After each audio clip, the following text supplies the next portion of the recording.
The movie I would want to show my students in my classroom is Downfall.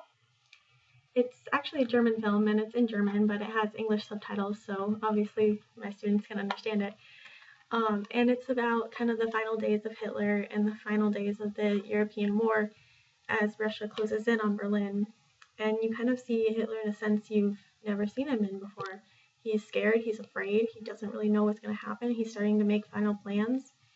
And it's also from the perspective of his secretary, which is even more interesting because, she's a really pleasant person and you don't necessarily think of Hitler's associates as pleasant.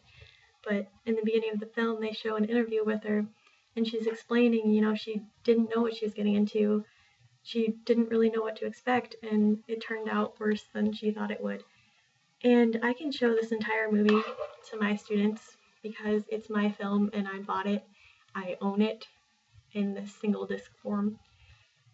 And so I can show it to anyone I want as long as I don't copy it or duplicate it, which I will not do. And I'm also using it in fair use because I'm showing this to my students so they can better understand what really happened in the final days of the war and the final days of Hitler's life and kind of get a new perspective on what actually happened rather than, Russia invaded, Hitler didn't want to get caught and killed himself, and that's really not exactly what happened.